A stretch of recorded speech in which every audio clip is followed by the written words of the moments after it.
சரவண ஜோதியே நமோ நம. வாழ்க வையகம், வாழ்க வளமுடன். அனைத்து தமிழ் நெஞ்சங்களுக்கும் கனிவான வணக்கங்கள். நாம் இந்த பதிவில் பிறக்கப் போகும் ஏப்ரல் மாதத்திற்கான சுப மற்றும் அசுப பலன்கள் என்னென்ன என்பதனையும், அசுப பலன்கள் ஏற்படுமாயின் ராசிக்காரர்கள் செய்ய வேண்டிய பரிகாரங்கள் என்னென்ன, வழிபட வேண்டிய தெய்வம் யார் என்பதனை பற்றியும் விரிவாக காண்போம். உங்கள் வாழ்வில் வளமும் நலமும் செல்வ செழிப்பும் பெற்று வாழ்வில் உயரிய நிலையை அடைய எல்லாம் வல்ல இறைவனை வேண்டி விரும்பி கேட்டுக்கொள்கிறேன். நிகழும் ஸ்ரீ மங்களகரமான சோபகிருது ஆண்டு பங்குனி மாதம் 19ஆம் தேதி திங்கட்கிழமை அன்று சப்தமி திதியில் மூலம் நட்சத்திரத்தில் வரியான் நாமயோகத்தில் அமிர்தயூகம் கூடிய நன்னாளில் இந்த மகத்தான ஏப்ரல் மாதம் பிறக்கிறது. இம்மாத கிரக நிலைகளை பார்க்கும்போது மேசத்தில் குரு பகவானும், கன்னி ராசியில் கேது பகவானும், தனுசு ராசியில் சந்திர பகவானும், கும்ப ராசியில் சனி பகவானுடன் செவ்வாய் பகவானும் சஞ்சாரம் செய்கின்றனர். மீனராசியில் சூரிய பகவான், ராகு பகவான், சுக்கிர பகவான், புதன் பகவான் இணைந்துள்ளனர். இம்மாத கிரக பெயர்ச்சி என எடுத்துக்கொண்டால் ஏப்ரல் 13ஆம் தேதி சூரிய பகவான் மேசராசிக்கும், ஏப்ரல் மாதம் 23ஆம் தேதி செவ்வாய் பகவான் கும்பராசியில் இருந்து மீனராசிக்கும் இடப்பெயர்ச்சி அடைகின்றனர். அதேபோல் இந்த ஏப்ரல் மாதம் 24ஆம் தேதி சுக்கிர பகவான் மீனராசியில் இருந்து மேசராசிக்கு இடப்பெயர்ச்சி அடைகிறார். மகர ராசி அன்பர்களே, இந்த மாதம் வெளி வட்டாரத்தில் மதிப்பும் மரியாதையும் அதிகரிக்கும். அரசாங்க வகையில் எதிர்பார்த்த காரியங்கள் அனுகூலமாக முடியும். தந்தை வழி உறவுகளால் ஆதாயம் உண்டாகும். பணவரவு கணிசமாக உயரும். குடும்பத்தில் மகிழ்ச்சியும் உற்சாகமும் நிலவும். கணவன் மனைவிக்கிடையே அந்யோன்யம் அதிகரிக்கும். உறவினர்கள் வருகையும் அதனால் மகிழ்ச்சியும் உண்டாகும். உறவினர்களிடம் எதிர்பார்த்த காரியங்கள் அனுகூலமாகும். வீடுமனை வாங்கும் முயற்சியில் தற்போது ஈடுபட வேண்டாம். புதிய முயற்சிகளில் வெற்றிகள் கிடைக்கும். எதிரிகளின் தொல்லைகள் இல்லாமல் போகும். அவர்களால் மறைமுக ஆதாயமும் கிடைக்கக்கூடும். முக்கிய முடிவுகளை துணிச்சலுடன் எடுப்பீர்கள். உங்கள் முயற்சிகளுக்கு மனைவி, மகள் உள்ளிட்ட குடும்ப பெண்கள் பக்கபலமாக இருப்பார்கள். ஆனால் விலை உயர்ந்த நகை மற்றும் பொருட்களை இரவல் தரவோ வாங்கவோ வேண்டாம். வீட்டில் பொருட்கள் களவு போகக்கூடும் என்பதால் எச்சரிக்கையாக இருக்கவும், அக்கம் பக்கத்தில் இருப்பவர்களுடன் அனுசரித்து செல்வது நல்லது. உடல் ஆரோக்கியம் மேம்படும். அலுவலகத்தில் ஓரளவுக்கு முன்னேற்றமான சூழ்நிலையே காணப்படுகிறது. எதிர்பார்த்த சலுகைகள் கிடைக்கும். சக ஊழியர்கள் உங்கள் பணிகளில் ஒத்துழைப்பு தருவார்கள். உங்கள் கோரிக்கைகள் ஏற்றுக்கொள்ளப்படும். பதவி உயர்வு, ஊதிய உயர்வு கிடைப்பதில் இருந்த தடைகள் விலகும். தொழில் மற்றும் வியாபாரத்தில் முன்னேற்றம் ஏற்படும். விற்பனையும் லாபமும் எதிர்பார்த்தபடியே இருக்கும். அரசாங்கத்திடம் எதிர்பார்த்த லைசன்ஸ் போன்ற விஷயங்கள் எளிதாக முடியும். வியாபாரத்தை விரிவுபடுத்தும் எண்ணம் இருந்தால் அதற்கான முயற்சிகளில் இந்த வாரம் ஈடுபடலாம். குடும்பத்தை நிர்வகிக்கும் பெண்களுக்கு மாதத்தின் பெரும்பகுதி மகிழ்ச்சி தருவதாக இருக்கும். கணவரிடம் எதிர்பார்த்த காரியங்கள் அனுகூலமாக முடியும். உறவினர்களிடையே மதிப்பும் மரியாதையும் அதிகரிக்கும். அலுவலகம் செல்லும் பெண்களுக்கு எதிர்பார்த்த சலுகைகள் கிடைக்கும். கலைத்துறையினருக்கு தேவையில்லாத மனக்கவலை உண்டாகும். வீண் அலைச்சலும், அதனால் சரியான நேரத்திற்கு உணவு உண்ண முடியாமலும் போகலாம். எதிலும் கவனமாக செயல்படுவது நல்லது. உடல் சோர்வு உண்டாகலாம். வீண் அலைச்சலை தவிர்த்து வேலையில் கவனம் செலுத்துவது நல்லது. அரசியல் துறையினருக்கு முன்னேற்றம் காணப்படும் மாதமாக இம்மாதம் அமையும். அதே நேரத்தில் பல தடைகளை தாண்டி செயல்பட வேண்டியிருக்கும். எதிர்பார்த்த லாபம் வரும். செயல் திறமை வெளிப்படும். சுதந்திரமாக செயல்படும் வாய்ப்புகள் கிடைக்கும். வரவேண்டிய பணம் வந்து சேரும். மாணவர்களுக்கு கல்வியில் நினைத்ததை விட கூடுதல் பாடங்களை படிக்க வேண்டியிருக்கும்.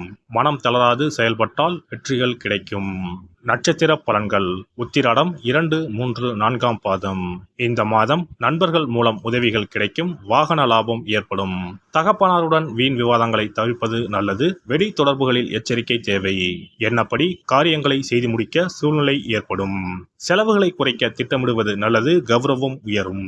திருவோணம் நட்சத்திரம். இந்த மாதம் எடுத்துக்கொண்ட காரியங்களில் ஏற்படும் சந்தேகங்களை அவ்வப்போது போக்கிக் கொள்வது நல்லது. திட்டமிட்டு செயலாற்றுவது முன்னேற்றத்திற்கு உதவும். சிக்கலான பிரச்சனைகளையும் எளிதாக தீர்ப்பீர்கள். பணவரத்து இருக்கும். திறமையான செயல்களால் புகழும் அந்தஸ்தும் உயரும். அவிட்டம் 1, 2 பாதம். இந்த மாதம் பேச்சின் இனிமை, சாதுரியம் இவற்றால் எடுத்த காரியங்கள் எல்லாம் கைகூடி வரும். ஆன்மீக பணிகளில் நாட்டம் செல்லும். உங்களது பொருட்களை கவனமாக பார்த்துக் கொள்வது நல்லது. வாகனங்களில் செல்லும் போதும், ஆயுதம், நெருப்பு இவற்றை கையாளும் போதும் கவனம் தேவை. வியாழக்கிழமைகளில் தட்சிணாமூர்த்தி வழிபாடும், ஞாயிற்றுக்கிழமைகளில் சரபேஸ்வரர் வழிபாடும் நலம் சேர்க்கும். அதிர்ஷ்ட நாட்கள் 2, 5, 8, 10. சிறப்பு பரிகாரம்.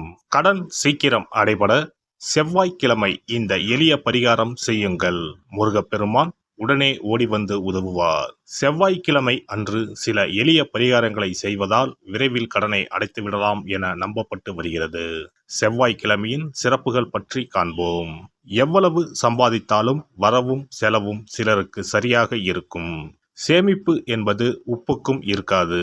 ஆனால் சிலருக்கு வரவை மீறியும் அதிக செலவுகள் ஏற்பட்டு கடன் போன்ற பிரச்சனைகள் வந்துவிடும்.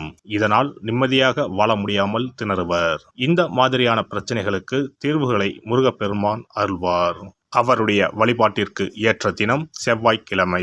செவ்வாய்க்கிழமை அன்றைய நாளில் கடன் பிரச்சனைகள், பணி தொடர்பான பிரச்சனைகளை நினைத்து முருகனை வழிபடலாம். செவ்வாய்க்கிழமை அன்று நல்ல செயல்களை தொடங்க ஏற்ற நாள் இல்லை என்பது பாரம்பரியமாக நம்பப்பட்டு வருகிறது. ஆனால் செவ்வாய்க்கிழமை ராகு காலத்தில் செய்யப்படும் வழிபாடு பூஜைகளுக்கு ஆற்றல் அதிகம் என்பது ஐதீகம். செவ்வாய்க்கிழமை அன்று வரும் ராகு காலத்தில் அம்மன் துர்க்கைக்கு எலுமிச்சை தீபம் ஏற்றி வழிபாடு செய்தால் திருமண தடை விலகும். எப்பேற்பட்ட பிரச்சனையாக இருந்தாலும் உடனடியாக தீரும் என்பது ஐதீகம். அதே போலவே துர்க்கை அம்மனுக்கு ராகு காலத்தில் எலுமிச்சை மாலை போட்டு வழிபாடு செய்தால் நல்ல வேலை கிடைக்கும், நம்முடைய கடன் பிரச்சனைகள் தீரும் என ஆன்மீக பெரியோர் கூறுகின்றனர். செவ்வாய்க்கிழமை அன்று செய்ய வேண்டிய பரிகாரங்கள். எவ்வளவு அடைத்தாலும் தீராத கடன் சுமை இருப்போர் செவ்வாய்க்கிழமை அன்று வீட்டில் ஒரு எளிய பரிகாரத்தை செய்தால் அவர்களுடைய மொத்த கடனம் அடைவதற்கான வழிகள் கிடைக்கும். செவ்வாய்க்கிழமையில் வருகின்ற செவ்வாய் ஹோரையில் இந்த வழிபாட்டை செய்ய வேண்டும். அந்த ஒரே நாளில் 3 வகையான பரிகாரங்களையும் செய்தால் மட்டுமே முழு பலனையும் பெறலாம். முதல் செவ்வாய் ஹோரை. செவ்வாய்க்கிழமை அன்று காலை 6 மணி முதல் 7 மணி வரையிலும் செவ்வாய் ஹோரை இருக்கிறது. அப்போது பாசிப்பயிறு அல்லது பச்சை பயிறு ஆகியவற்றில் ஏதேனும் ஒன்று வெல்லம் போட்டு பாயாசம் செய்து பூஜை அறையில் சுவாமிக்கு படைக்க வேண்டும். வீட்டு பூஜை அறையில் விளக்கேற்றி எங்களுடைய வீட்டின் கடன் சுமைகள் விரைவில் அடைபடுவதற்கான வழிவாய்ப்பை எங்களுக்கு கண்முன்னே காட்டுங்கள் என குலதெய்வம், இஷ்ட தெய்வம் எல்லோரிடமும் பிரார்த்தனை செய்ய வேண்டும். இரண்டாவது செவ்வாய் ஹோரை செவ்வாய்க்கிழமை அன்று பகல் பொழுதில் 1 மணி முதல் 2 மணி வரை இருக்கிறது.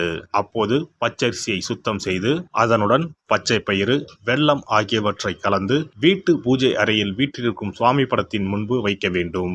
பின்னர் நாங்கள் கோமாதாவிற்கு செய்யும் இந்த தானத்தை ஏற்று எங்களுடைய கடன் சுமை குறைந்து நிம்மதியான வாழ்க்கை கிடைக்க 30 முக்கோடி தேவர்களும் அருள் புரிய வேண்டிக் கொள்கிறோம் என மனதினுள் பிரார்த்தனை செய்ய வேண்டும். உங்களுடைய வீட்டில் யாரின் பெயரில் அதிகமான கடனை வாங்கி இருக்கிறீர்களோ அவர்களின் கையால் பாசிப்பயறு வெல்லம் கலந்த பச்சரிசியை கோமாதாவிற்கு தானமாக கொடுங்கள். பசுமாட்டிற்கு இந்த தானத்தை செய்த பிறகுதான் அன்றைய தினம் பகலில் உணவு சாப்பிட வேண்டும். ஒருவேளை நீங்கள் பணிக்கு செல்பவராக இருந்தால் காலையில் இதையெல்லாம் தயார் செய்து கையில் எடுத்துக்கொண்டு சென்று விடுங்கள். உங்கள் மனதிற்குள் எல்லாவற்றையும் பிரார்த்தனை செய்துவிட்டு பணியிடத்திற்கு அருகில் உள்ள பசுமாட்டிற்கு வழங்கலாம். மூன்றாவது செவ்வாய் ஹோரை.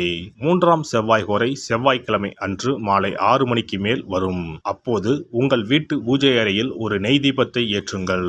நீங்கள் வழக்கமாக ஏற்றும் தீபத்தினை தவிரவும் மற்றொரு அகல் விளக்கில் நெய் தீபம் கட்டாயம் ஏற்ற வேண்டும். இது முருகனுக்காக ஏற்றும் தீபமாகும். இந்த தீபத்திற்கு முன்பாக நின்று கடன் அடைபடும் வழியை காட்டு அப்பனே முருகா, கடனே இல்லாமல் வாழும் வாழ்வை தந்தருள் இறைவா என முருகப்பெருமானிடம் மனமுருகி வேண்டிக் கொள்ளுங்கள். இந்த பரிகாரங்களை நம்பிக்கையுடன் செய்தால் மட்டுமே நிச்சயம் உங்களுடைய கடன் விரைவில் அடைபடும்.